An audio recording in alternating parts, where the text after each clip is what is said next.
കാരണങ്ങൾ പലതാകാം. കാരണം വളരെ കോംപ്ലിക്കേറ്റഡ് ആയിട്ടുള്ള ഒരു പ്രോസസ്സാണ് ഒരു വിമാനം ഒരു റൺവേയിൽ നിന്ന് ടേക്ക് ഓഫ് ചെയ്യുകയും അത് പറന്ന് വേറൊരു ഡെസ്റ്റിനേഷനിലെത്തി ലാൻഡ് ചെയ്യുക എന്ന് പറയുന്നത് വളരെ കോംപ്ലിക്കേറ്റഡ് ആയിട്ടുള്ള ഒരു പ്രോസസ്സാണ്. അതിന് ഉപയോഗിക്കുന്ന ഉപകരണവും അതുപോലെ തന്നെ വളരെ കോംപ്ലക്സ് ആയിട്ടുള്ള സിസ്റ്റംസ് ചേർന്നിട്ട് വളരെ കൈകാര്യം ചെയ്യാൻ വളരെ എളുപ്പമുള്ള ഒരു സംവിധാനമാക്കി മാറ്റിയെടുത്ത ഒരു വിമാനം ആണ് നമ്മൾ അതിനു വേണ്ടി ഉപയോഗിക്കുന്നത്. അപ്പോ അതിന് കാരണങ്ങൾ ഒരുപാട് ആകാം. എങ്കിലും ഇപ്പോ വന്നിട്ടുള്ള അനാലിസിസ് വെച്ച് നോക്കുമ്പോൾ നമുക്ക് മനസ്സിലാവുന്ന ചില കാര്യങ്ങൾ ആദ്യം നമുക്ക് നടന്ന കാര്യങ്ങൾ എന്താണെന്ന് നോക്കാൻ പറ്റും.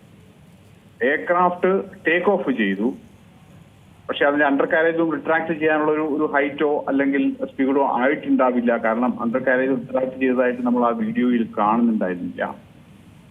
പിന്നെ പൈലറ്റ് മേ ഡേ കോൾ ചെയ്തിരുന്നു.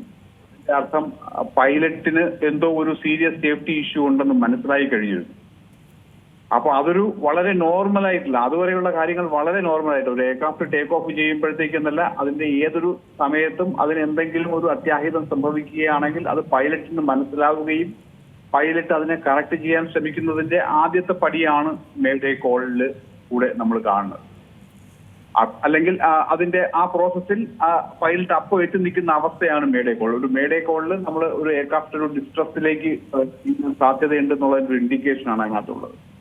അപ്പൊ അത് പൈലറ്റിന് പൂർണ്ണമായും മനസ്സിലായി. അപ്പൊ ടേക്ക് ഓഫ് ചെയ്തിട്ട് അത് പൈലറ്റിന് മനസ്സിലായി. പിന്നെ നമ്മൾ കാണുന്ന ഒരു കാര്യം പറഞ്ഞാൽ എയർക്രാഫ്റ്റിന്റെ ഹൈറ്റ് പിന്നെ കൂടുന്നില്ല, അത് ഹൈറ്റ് മെയിൻറ്റെയിൻ ചെയ്യും, പിന്നെ പയ്യെ താഴേക്ക് വന്ന് ക്രാഷ് ചെയ്യുന്നതായിട്ടാണ് നമ്മൾ കാണുന്നത്. അപ്പോ അതിന് ഉയരം ഹൈറ്റ് കിട്ടാനുള്ള എന്തോ ഒരു പ്രശ്നം, ഹൈറ്റ് കിട്ടുന്നതിന് അതിന്റെ എഞ്ചിൻ ശക്തിയായിട്ട് വർക്ക് ചെയ്യാൻ പറ്റണം. അപ്പൊ അങ്ങനെയുള്ള ചില പ്രശ്നങ്ങളാണ് നമ്മൾ ഇതിനകത്ത് കാണുന്നത്. എന്തായാലും ശരി, പൈലറ്റ് അതിന്റെ ഒരു സേഫ്റ്റി ഇഷ്യൂവിനെ കറക്റ്റ് സമയത്ത് ഐഡന്റിഫൈ ചെയ്യുകയും അതിനെ കറക്റ്റ് ചെയ്യാനുള്ള ഒരു പ്രോസസ്സിലേക്ക് പോകുന്നത് നമുക്ക് പൂർണ്ണമായും നമുക്ക് ഇവിടെ നിന്ന് ഈ ഇത്രയും കാര്യങ്ങളിൽ നമുക്ക് മനസ്സിലാക്കാൻ പറ്റും എന്നാണ് ഞാൻ പറഞ്ഞത്. തീർത്തും ഒരു ഡ്രീം ലൈനർ അപകടത്തിൽപ്പെടുന്നത് അവിശ്വസനീയമായ ഒരു കാര്യം തന്നെയാണ്. അപ്പോൾ തന്നെ ഇതിലൊരു എന്താ പറയുക, ഒരു അപകടത്തിന്റെ വ്യാപ്തി അതും വളരെ വലുതാണ്. ഈ ഒരു സമയത്ത് തന്നെ ATC ടവറിലേക്ക് അടിയന്തര സന്ദേശം ലഭിച്ചുവെന്നാണ് റിപ്പോർട്ടുകളൊക്കെ സൂചിപ്പിക്കുന്നത്. ATC ആയി ജോലി ചെയ്തിട്ടുള്ള ആളെന്ന നിലയിൽ ഒരു കാര്യം കൂടെ ചോദിക്കുകയാണ്. ഇത്തരം ഒരു സന്ദേശം ലഭിക്കുമ്പോൾ പെട്ടെന്നെടുക്കുന്ന ഒരു സ്വീകരണ നടപടികൾ അത് എന്തൊക്കെയായിരിക്കും? എയർ ട്രാഫിക് കൺട്രോളിലേക്കാണ് ഈ പൈലറ്റും air traffic കൺട്രോളിലേക്കാണ് may day information pass ചെയ്തത്. പക്ഷെ അതിനോടൊപ്പം മറ്റെന്തെങ്കിലും ഇൻഫർമേഷൻ പാസ് ചെയ്തിട്ടുണ്ടോ എന്നുള്ള വിവരം ഇപ്പോൾ എനിക്ക് ലഭ്യമല്ല.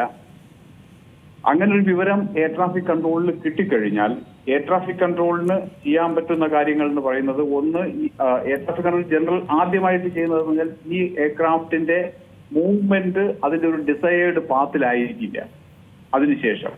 കാരണം അതൊരു ഡിസ്ട്രസ്സിലാണ്. അപ്പോൾ ആ ഡിസ്ട്രസ്സിൽ നിന്ന് അതിന് രക്ഷപ്പെടാനുള്ള അല്ലെങ്കിൽ അതിനെ സേഫ് ആയിട്ട് കണ്ടക്ട് ഉള്ളൊരു സിറ്റുവേഷനിലേക്ക് കൊണ്ടുപോകാനുള്ള ഒരു ശ്രമമായിരിക്കും പൈലറ്റ് നടത്തുക. അപ്പോൾ അതിന്റെ നേരത്തെ ഡിഫൈൻ ചെയ്തിട്ടുള്ള ഒരു പ്രൊഫൈൽ അതിന് പറക്കാൻ കഴിയില്ല.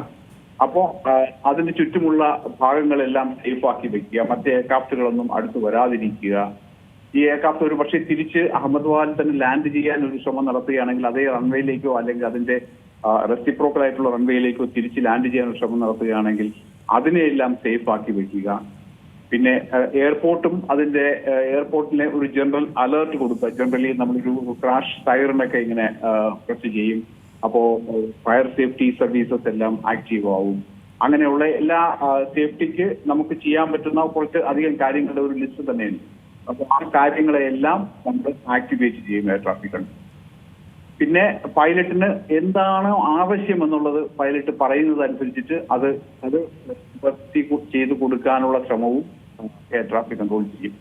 ലൈക്ക് ഇപ്പോ അവർക്ക് അടുത്ത റൺവേ എവിടെയാണെന്ന് അറിയണം എന്നോ അല്ലെങ്കിൽ അവിടുത്തെ ക്ലൈമറ്റ് അറിയണമെന്നോ അല്ലെങ്കിൽ അങ്ങനെയൊക്കെയുള്ള കാര്യങ്ങൾ എന്താണെന്ന് വെച്ചാൽ പൈലറ്റിന് വരുന്ന ഇൻഫർമേഷൻ കൊടുക്കുകയും സഹായിക്കുകയും ചെയ്യുന്ന ജോലി എയർ ട്രാഫിക് കൺട്രോൾ ആയിരിക്കും. പൈലറ്റിന് അപ്പോൾ കമ്മ്യൂണിക്കേറ്റ് ചെയ്യാൻ പറ്റുന്ന ഒരേ ഒരു സ്ഥാപനം എന്ന് പറയുന്നത് എയർ ട്രാഫിക് കൺട്രോളാണ്.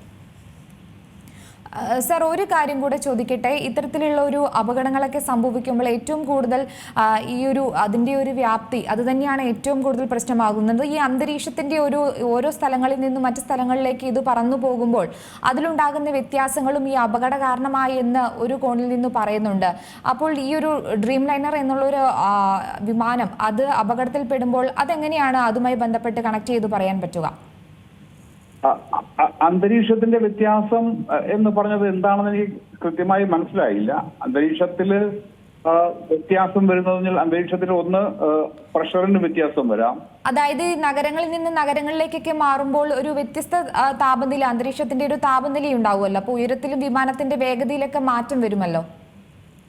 അതെ, താപനില തീർച്ചയായിട്ടും വിമാനത്തിന്റെ ഗതിയെ അല്ലെങ്കിൽ അതിന്റെ പ്രൊഫൈലിനെ അഫക്ട് ചെയ്യുന്ന ഒരു ഫാക്ടർ തന്നെയാണ്. പക്ഷെ താപനില എങ്ങനെ അഫക്ട് ചെയ്യുന്നു കൂടെ നമ്മൾ മനസ്സിലാക്കാൻ ശ്രമിക്കണം. താപനില കൊണ്ട് ഒരു വിമാനത്തിന് വേണ്ടുന്നത് അതിനെ വിമാനത്തിന് എയറിൽ ഇങ്ങനെ ഫ്ലോട്ട് ചെയ്യാൻ കഴിയുന്നത് അതിന് കിട്ടുന്ന ലിഫ്റ്റ് കൊണ്ടാണ്. ആ ലിഫ്റ്റ് കിട്ടുന്നത് അതിന്റെ എയറോഡൈനാമിക് ഷേപ്പും അതിന്റെ സ്പീഡും കൂടെ ചേരുമ്പോഴാണ് ലിഫ്റ്റ് ജനറേറ്റ് ചെയ്യുന്നത്.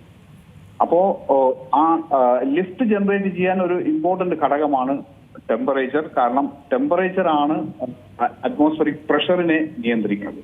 ടെമ്പറേച്ചർ കൂടുമ്പോഴത്തേക്ക് പ്രഷർ കുറയുകയാണ് ചെയ്യുന്നത്. പ്രഷർ കുറയുമ്പോഴത്തേക്ക് അത് ഡിറൈവ് ചെയ്യുന്ന ലിഫ്റ്റിന്റെ അളവും കുറയും. അപ്പോ 10 കിലോഗ്രാം നമുക്ക് ക്യാരി ചെയ്യാൻ പറ്റിയിരുന്നത് 7 കിലോഗ്രാം ആയിട്ട് കുറയും പ്രഷർ കുറയുമ്പോൾ. പക്ഷേ അഹമ്മദാബാദ് എയർപോർട്ടിൽ നിന്ന് പുറപ്പെട്ടൊരു വിമാനത്തിന് അഹമ്മദാബാദിലെ ക്ലൈമറ്റ് സ്ട്രേഞ്ച് ആയിട്ട് തോന്നേണ്ട യാതൊരു കാര്യവുമില്ല. കാരണം ആ എയർക്രാഫ്റ്റ് അവിടെ തന്നെ ഉണ്ടായിരുന്നു, പൈലറ്റും ക്യാപ്റ്റനും എല്ലാം അവിടെ തന്നെ ഉണ്ടായിരുന്നു. അവർക്ക് അവിടുത്തെ അറ്റ്മോസ്ഫറിക് ടെമ്പറേച്ചർ വളരെ നന്നായിട്ട് അറിയാം. ആ ടെമ്പറേച്ചർ വെച്ചിട്ടായിരിക്കും അവരുടെ ലോഡും കാൽക്കുലേഷനും എല്ലാം ചെയ്തിട്ടുണ്ടായിരുന്നത്. അപ്പൊ അതുകൊണ്ട് അഹമ്മദാബാദിലെ അറ്റ്മോസ്ഫിയർ അതിനൊരു പ്രശ്നം ഉണ്ടാക്കിയതായിട്ട് തോന്നേണ്ട യാതൊരു കാരണവുമില്ല. പിന്നെ പല നഗരങ്ങളിൽ ഇത് പറക്കുന്നത് കൊണ്ട് അതിന്റെ സ്ട്രക്ചറിന് എന്തെങ്കിലും പ്രശ്നം ഉണ്ടാകുമെന്ന് ചോദിച്ചാൽ ഇതൊരു സ്ട്രക്ചറൽ ഫെയിലിയർ ആയിട്ട് തോന്നണില്ല. ഇതിന്റെ ഇതുവരെയുള്ള പെർഫോമൻസ് നമ്മൾ വീഡിയോയിലൊക്കെ കാണുമ്പോൾ അത് നേരെ പറക്കുകയും അതിന് ഹൈറ്റ് ഗെയിൻ ചെയ്യാൻ പറ്റാതെ അത് കുറയുകയും ചെയ്തപ്പോൾ നമുക്ക് ഹൈറ്റ് ഗെയിൻ ചെയ്യാനുള്ള എന്തോ ഒരു ബുദ്ധിമുട്ടാണ് വിമാനത്തിൽ ഉണ്ടായതെന്നാണ് നമുക്ക് ആദ്യം തോന്നുന്ന ഒരു സംശയം. അത് അതിന്റെ എഞ്ചിൻ നന്നായിട്ട് പെർഫോം ചെയ്തിട്ടുണ്ടാവില്ല, അല്ലെങ്കിൽ അതിന് ഡിസൈഡ് ലിഫ്റ്റ് കിട്ടിയിട്ടുണ്ടാവുകയില്ല എന്നാണ് ഒരു പ്രഥമ ദൃഷ്ടിയ നമുക്ക് തോന്നുന്നത്. അതിന്റെ കാരണം എന്താണെന്ന് ഗസ് ചെയ്യാൻ നമുക്ക് ഇപ്പോൾ പറ്റില്ല. ഏറ്റവും പുതിയ വാർത്തകളും വിശേഷങ്ങളും വിരൽത്തുമ്പിലറിയാൻ സീ മലയാളം ന്യൂസ് എല്ലാ ഡിജിറ്റൽ പ്ലാറ്റ്ഫോമുകളിലും ലഭ്യം.